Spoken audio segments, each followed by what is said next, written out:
Good afternoon. As I said in my State of the Union address, I'm going to always be honest with the American people. Today, I want to talk with you about the cost here at home of Putin's decision to brutally and savagely invade a sovereign nation. Fact is, he's causing thousands of deaths and untold destruction. Working with our NATO allies and our European partners and beyond that, we're responding. We're aiding the Ukrainian people, both economically and militarily, while leaving the most punishing economic sanctions against Russia ever used against another nation in place and increasing them. Thus far, these actions are crippling Russia's economy, isolating Putin from the world, and helping Ukrainians fight for their country and ease their suffering. But as I've said from the start, Putin's war is imposing a cost on America and our allies and democracies around the world. Today, I want to talk about one aspect of Putin's war that affects and has real effects on the American people. Putin's price hike that Americans and our allies are feeling at the pump. I know how much it hurts. As you've heard me say before, I grew up in a family like many of you, where the price of a gallon of gasoline went up. It was discussion at the kitchen table.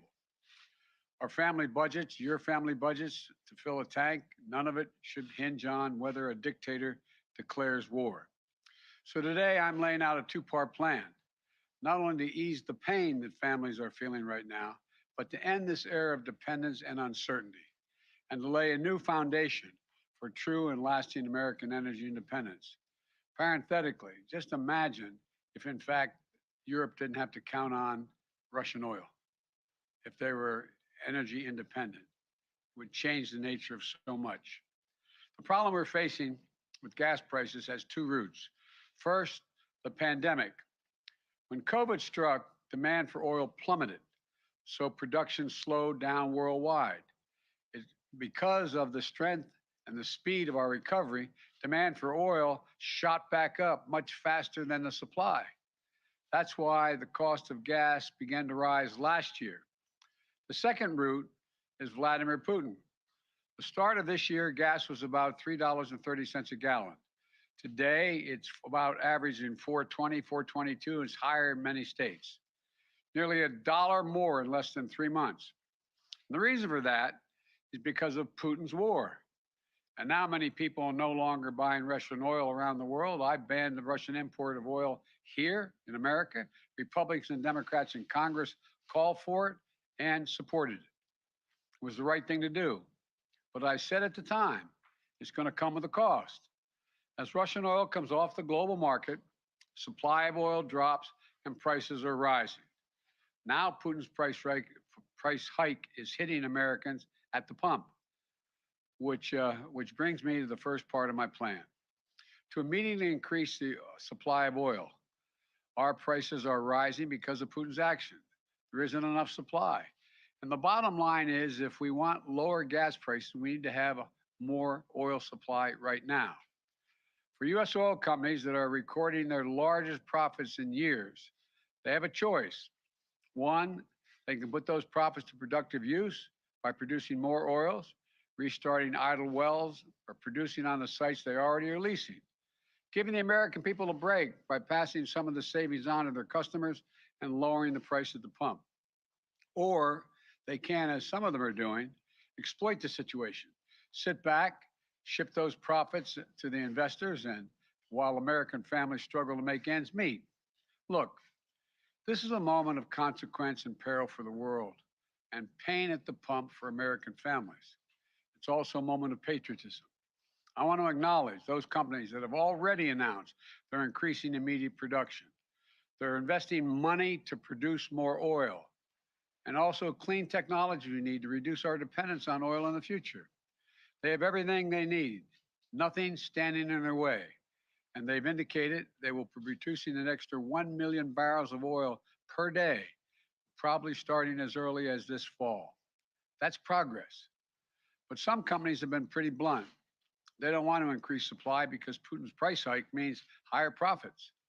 One CEO even acknowledged that they don't care if the price of a barrel of oil goes to $200 a barrel. They're not going to step up the production. I say enough.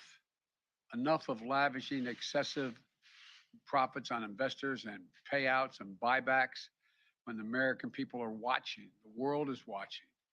U.S. oil companies made nearly $80 billion in profit last year. And this year, those profits are expected to continue to soar. This is the time, not the time to sit on record profits. It's time to step up for the good of your country, the good of the world, to invest in immediate production that we need to respond to Vladimir Putin. Provide some relief for your customers, not investors and executives. Look, I'm a capitalist. I have no problem with corporations turning a good profit. But companies have an obligation that goes beyond just their shareholders, to their customers, their communities, and their country. No American company should take advantage of a pandemic or of Vladimir Putin's actions to enrich themselves at the expense of American families. Investing those profits in production and innovation. That's what they should do. Invest in your customers. And it isn't just like, it's not the patriotic thing, it is good for your business as well. Right now, oil and gas industry is sitting on nearly 9,000 unused but approved permits for production on federal lands, or more than 1 million unused acres they have a right to pump on. Families can't afford that companies sit on these their hands. So, to help execute this first part of my plan, I'm calling for a use it or lose it policy. Congress should make companies pay fees on wells on federal leases they haven't used in years and acres of public land they're hoarding without production. Companies that are already producing from these wells won't be affected, but those sitting on unused leases and idle wells will either have to start producing or pay the price for their inaction. Look, the action I'm calling for will make a real difference over time. But the truth is, it takes months, not days, for companies to increase production. That's why the next part of my plan is so important.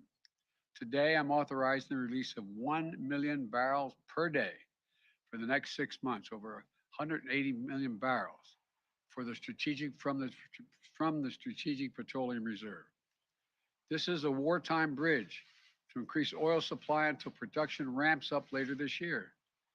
And it is by far the largest release of our national reserve in our history. It will provide a historic amount of supply for a historic amount of time, a 6 months bridge to the fall. And we'll use the revenue from selling the oil now to restock the Strategic Petroleum Reserve when prices are lower. So we'll be ready. We'll be ready for future emergencies. Folks, I've coordinated this release with allies and partners around the world. Already, we have commitments from other countries to release tens of millions of additional barrels into the market. Together, our combined efforts will supply well over 1 million barrels a day. Nations coming together to deny Putin the ability to weaponize his energy resources against American families and families and democracies around the world. Now, for the first part of my plan is about meeting an immediate crisis. The second part is about declaring real American energy independence in the long term so that we never have to deal with this problem again. Ultimately, we and the whole world need to reduce our dependence on fossil fuels altogether. We need to choose long-term security over energy and climate vulnerability. We need to double down on our commitment to clean energy and tackling the climate crisis with our partners and allies around the world. And we can do that by passing my plan that's literally before the Senate right now, the United States Congress right now. It's been there for well over a month to speed the transition to a clean energy future that's made in America with American products and American values. We need to embrace all the tools and technologies that can help us free us from our dependence on fossil fuels, move us toward a more homegrown clean energy. Technologies made by American companies and American workers, so we can bolster domestic supply chains here at home and export those technologies around the world to reduce greenhouse gases. That's why today I'm issuing a directive to strengthen our clean energy economy. I'm going to use the Defense Production Act to secure American supply chains for the critical materials that go into batteries for electric vehicles and the storage of renewable energy, lithium, graphite, nickel, and so much more. We need to end our long-term reliance on China and other countries for inputs that will power the future. and I'll use every tool I have to make that happen.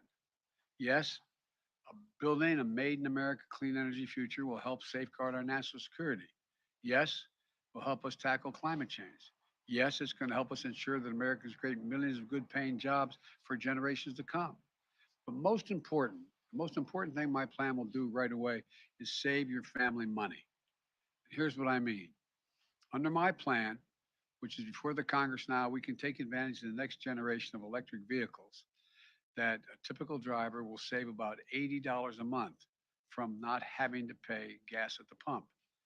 If your home is powered by safer, cheaper, cleaner electricity like solar or heat pumps, you can save about $500 a month on average. Don't take my word for it. The CEOs of 11 of America's largest utility companies came to see me at the White House several weeks ago. They told me if we pass my plans before the Congress now, typical families will see savings show up in their utility bills immediately.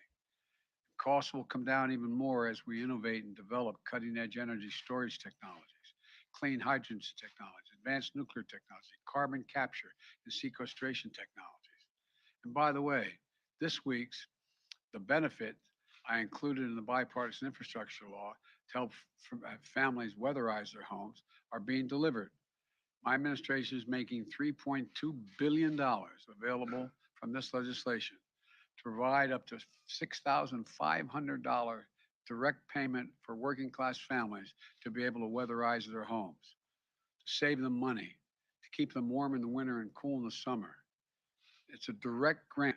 This program has been around for a while, and in the past, it's delivered to families, average families, another $327 in savings when they weatherize. But now we have the ability to reach 10 times as many families because of the legislation that we already passed in the legislation. In addition to that, we're also setting new standards to boost fuel economies for new vehicles sold in America. Within 5 years, we're going to travel 10 miles more on every single gallon we have because the average fuel economy of 49 miles of the gallon is going to be required. That means hundreds of dollars in savings for families at the pump. We're also setting similar standards for appliances, from your air conditioner to your microwave, your refrigerator, washers, dryers. It's just one of 100 actions we're taking to save the average family $100 per year in utility bills. Look, the bottom line is this.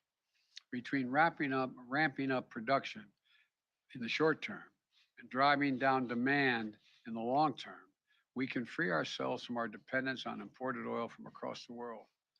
Look, I know gas prices are painful. I get it. My plan's going to help ease that pain today and safeguard against tomorrow. I'm open to ideas to strengthen the plan, but I will not be put off and put it on hold. It's time to deliver true long-term energy independence in America once and for all. And I'm going to continue to use every tool at my disposal to protect you from Putin's price hike. It's not time for politics. Americans can't afford that right now. So let's meet this moment together. Remember, we're the only nation that has turned every crisis we ever faced into an opportunity. We have a crisis, the price at the pump. So let's show some true strength in this nation, show our unity, our resolve, our innovative spirit in America, and come out of this long term much better off.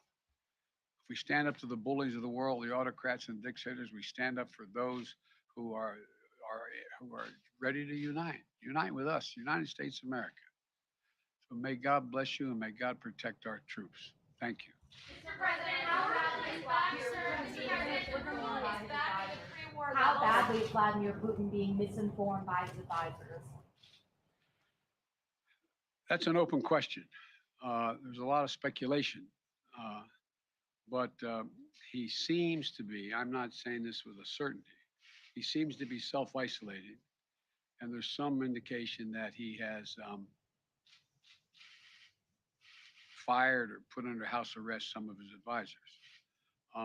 But I don't want to put too much stock in that at this time because we don't have that much hard evidence. Mr. President, how much in monetary terms do you estimate today's announcement will reduce gas prices, and when can Americans expect to see these changes? That's a really important question, and there's no firm answer to it. But prices already came down when it was announced ahead of time that Biden was going to release so much and so much energy from so many barrels of oil from the Spro.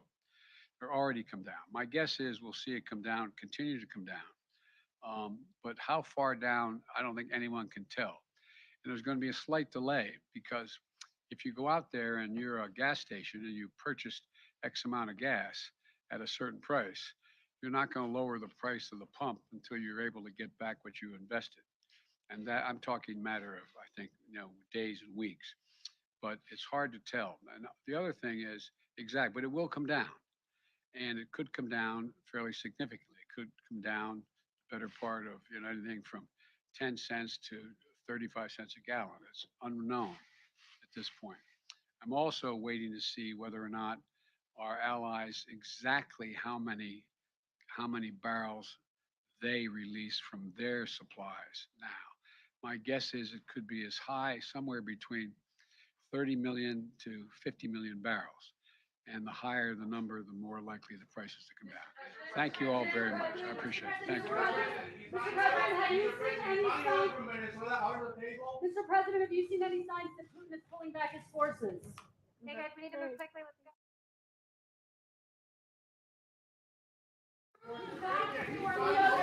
Come on, you guys, let's go. Are the sanctions still working, sir? The ruble's back. Wait, hold on. Here we go. I'll answer one question. The question is pulling back his forces.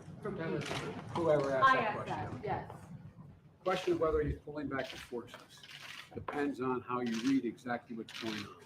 Thus far, there is no clear evidence that he's pulling all of his forces out of Kyiv.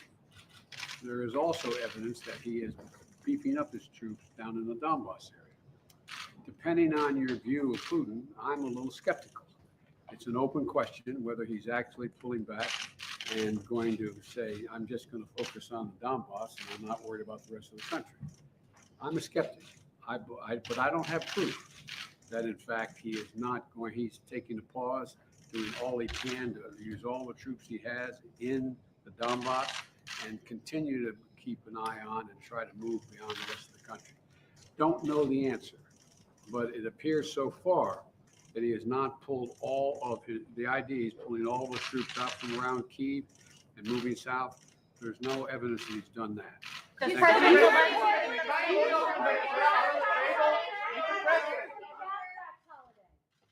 the sanctions are still working? The ruble's back at pre-war levels. Hey guys, let's go. We have to move quickly. Let's go, guys.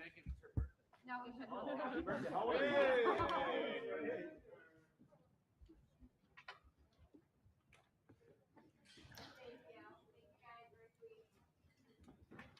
Sorry.